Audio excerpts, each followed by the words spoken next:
सत्य का साहस। नागपूर जबलपूर महामार्गावरील खरसोली रोड परिसरात आज आगीच्या घटनेनं एकच खळबळ उडाली।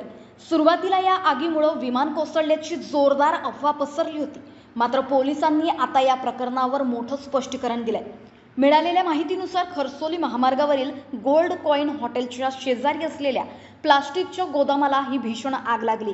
हॉटेलमधील महिला कर्मचाऱ्यांनी कचरा जाळला होता, मात्र वाऱ्यामुळे ही आग शेजारील प्लास्टिक गोदामापर्यंत पोहोचली आणि काही वेळातच आगीनं रौद्र रूप धारण केलं।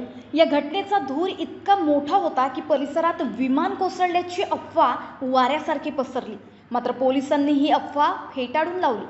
पोलीस उपनिरीक्षक वसंत के शेळके यांनी माहिती दिली आहे की अशी कोणतीही विमान अपघाताची घटना घडलेली नाही।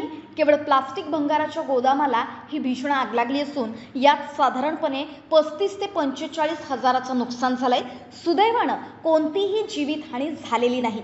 पोलिसांनी अशा अफवा पसरवणाऱ्यांविरोधात कडक इशारा दिलाय।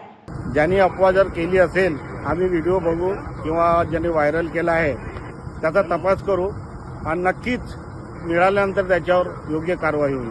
तिथे काही अशी कुठली घटना झालेली नाही? अशी कोणती घटना झालेली नाही आहे किंवा विमान क्रॅश किंवा कोणत्याही असं घटना झालेली नाही आहे। सिर्फ प्लास्टिक जे भंगार म्हणतो त्या भंगारला गोडाऊनला आग लागलेली आहे आणि 40 ते 45 हजाराचं नुकसान झालेलं आहे। बाकी कोणतीही जीवितहानी किंवा कोणतंही असे नुकसान झालेलं नाही जास्त।